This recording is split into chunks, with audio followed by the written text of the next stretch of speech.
Hi guys, welcome to my YouTube channel. अगर आप submission करने वाले हैं या फिर सबमिशन करने के लिए फाइल रेडी कर रहे हैं तो ये वीडियो आपके लिए इम्पोर्टेंट होने वाला है। आज हम इस वीडियो में बात करने वाले हैं सेनेगल कंट्री में वीजा रिजेक्शन क्यों आते हैं, उसका रीजन क्या हो सकता है और उसका सॉल्यूशन क्या है। रिजेक्शन के बारे में बहुत सारी क्वेरी आ रही थी, इसलिए वीडियो बना रहा हूँ कि इस वीडियो से आपके सारे क्वेश्चन का आंसर दे पाऊँ। तो मोस्टली इम्पोर्टेंट जो होता है वो रिजेक्शन नंबर 3, 4, 6, 7, 8, 9 और 10 में ज़्यादा ही रिजेक्शन आ रहे हैं। इस वीडियो में हम बात करेंगे ये सारे पॉइंट में रिजेक्शन क्यों आता है और उसका सॉल्यूशन क्या है। इस वीडियो को पूरा देखिएगा, उसमें सारे रिजेक्शन पॉइंट के बारे में सारे डिटेल में इंफॉर्मेशन देने वाला हूँ। तो आप अपनी फाइल अच्छी और प्रॉपर कंप्लीटली बनाए। आपको अपने साइड से 100% जेन्युइन डॉक्यूमेंट लगाने की कोशिश करना है। आपकी फाइलिंग अच्छी है फिर भी आपको रिजेक्शन आता है। वीजा रिजेक्शन में कई सारे रीजन हो सकते हैं। रीजन छोटा सा भी हो सकता है, जैसे कि surname, signature, phone number, email, कुछ भी मिसिंग होगा या इंफॉर्मेशन एरर होगा फिर भी ये, या फिर आपकी फंडिंग प्रॉपर नहीं होगी, या फिर डॉक्यूमेंट मिसिंग होगा, या फिर डॉक्यूमेंट जेन्युइन नहीं होंगे, या फ्रॉड हो गए, या फिर आपको work permit, passport, PCC expire हो गई होगी तो भी रिजेक्शन आ सकता है। आपको कवर लेटर भी मोस्ट इम्पोर्टेंट उसमें रोल निभाता है, उसमें भी डाउटफुल या मिसिंग होगा तो भी आपको रिजेक्शन मिल सकता है। तो बात करते हैं रिजेक्शन नंबर 3 के बारे में। रिजेक्शन नंबर 3 ये बताता है कि इनसफिशिएंट फंड आपका मेंटेन नहीं है। Bank balance most important role भी निभाता है। बैंक स्टेटमेंट मेंटेन नहीं होगा तो आपको नंबर 3 में रिजेक्शन आएगा। इसलिए आपको पिछले 3 या 6 महीने का जब सबमिट करने वाले हो उससे एक दिन पहले का आपको बैंक स्टेटमेंट लगाना चाहिए। उसमें आपको 3 से 4 लाख शो करना होगा। आपके नाम का पर्सनल अकाउंट होना चाहिए। आपको 3 से 6 मंथ का बैंक बैलेंस मेंटेन करके रखना होगा। अगर आपका पास मेंटेन बैलेंस नहीं है तो फिर आप बैंक सर्टिफिकेट भी लगा सकते हैं। ये फंड आपका दर्शाता है कि आप अपना सर्वाइव खुद ही के लिए आपको गवर्नमेंट को कोई प्रॉब्लम होने वाली नहीं है।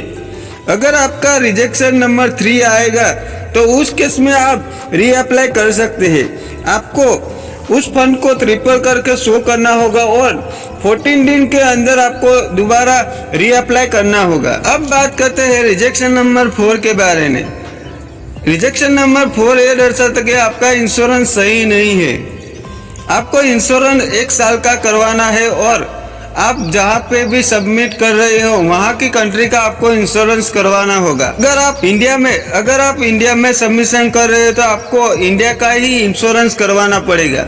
और आप अदर कंट्री में सबमिट कर रहे हो अपनी फाइल तो उधर की कंट्री का आपको इंश्योरेंस करवाना पड़ेगा। और उसमें चेकलिस्ट में जो मेंशन किया है, कंपनी के मेंशन की गई है, उसी कंपनी का आपको इंश्योरेंस करवाना पड़ेगा।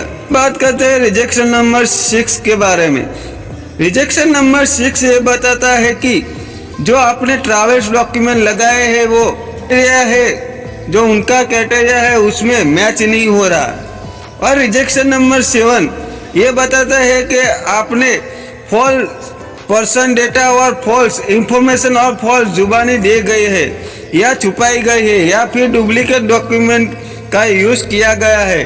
अगर आपका इसमें रिजेक्शन आता है तो आप रीअप्लाई करने की कोशिश ना करें कि उसमें कोई फायदा होने वाला नहीं है। अब बात करते हैं रिजेक्शन नंबर 8 के बारे में। रिजेक्शन नंबर 8 ये बताता है कि the information submission regarding the justification for the purpose and the condition of the intent stay was not reliable.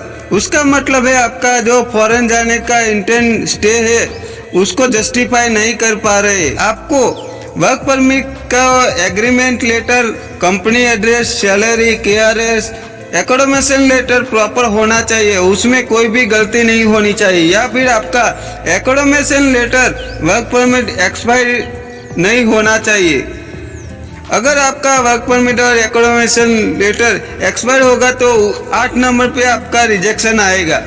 अगर आपका कंपनी से एकोमोडेशन दूर है तो उसमें ट्रांसपोर्ट कौन देगा वो भी आपको उसमें मेंशन होना चाहिए। ये सारी चीज़ें चेक कर लेने के बाद ही आपको अप्लाई करना चाहिए और ये सारी डिटेल क्लियर भी होनी चाहिए। अगर आपका पॉइंट नंबर 8 में रिजेक्शन आता है तो वीज़ा लगने का चांस ज़्यादा है। अब बात करते हैं रिजेक्शन नंबर 9 के बारे में। रिजेक्शन नंबर 9 ये उसका मतलब है कि आपका डाउटफुल केस है, आपका एक्सपीरियंस कुछ और दिखाया गया है और किसी और काम के लिए आप जा रहे हैं। उसमें उस केस में आप क्या होते हैं कि वापस आप कंट्री नहीं जाओगे या फिर दूसरी कंट्री और मूव हो जाओगे। इस केस में बहुत कम चांस होते हैं कि आप दोबारा रीअप्लाई करें तो वीज़ा स्टैंपिंग होने का, फिर भी आप रीअप्लाई कर सकते हैं। उसमें आपको डॉक्यूमेंट में प्रॉपर्टी पेपर, मैरिज सर्टिफिकेट और एफिडेविट बना के रीअप्लाई करना होगा। अब बात करते हैं रिजेक्शन नंबर 10 के बारे में। रिजेक्शन नंबर 10 वो बताता है कि जो आपकी कंपनी है उस कंपनी में के वर्क परमिट पे आप स्टे नहीं करोगे और आपका डॉक्यूमेंट मैच नहीं हो रहा है। जो डॉक्यूमेंट लगाया गया है वो डिफरेंट है, वो जो आपका पर्पस वहाँ जाने का है वो डिफरेंट है। अगर आप सॉल्यूशन की बात करें तो आप रीअप्लाई कर सकते हैं। जो आपको जिस पॉइंट में आपको रिजेक्शन मिला है उसके अकॉर्डिंग आपको स्ट्रॉन्ग वैलिड रीजन बताना होगा और स्ट्रॉन्ग एडिशनल डॉक्यूमेंट लगाना होगा और अपनी कंपनी से एम्बेसी को जस्टिफिकेशन का ईमेल भी करवाना होगा और एफिडेविट बना के लगा सकते हैं। उसमें आप बता सकते हैं कि आपकी फैमिली की रिस्पॉन्सिबिलिटी है वो आपकी है और आपका वर्क परमिट एक्सपायर होने से पहले आप अपनी होम कंट्री में वापस जाओगे और आपको अपील लेटर 1 से 1.5 पेज का लिखना होगा। उसमें क्लियरली मेंशन करना होगा और जस्टिफिकेशन करना होगा। आपका रिजेक्शन लेटर आता है उसके बाद आपको 14 दिन के अंदर रीअप्लाई करना होगा। जिस भी पॉइंट में आपका रिजेक्शन आया है उसको आपको जस्टिफाई करना होगा और वैलिड रीजन भी देना होगा। आई होप कि मेरी इस वीडियो की मदद से आपको सारे डाउट क्लियर हो गए होंगे। तो आज की वीडियो में बस इतना ही। अगर मेरी वीडियो आपको पसंद आई है तो लाइक करो, शेयर करो और चैनल पे नए आए हैं तो सब्सक्राइब करो। धन्यवाद, आभार।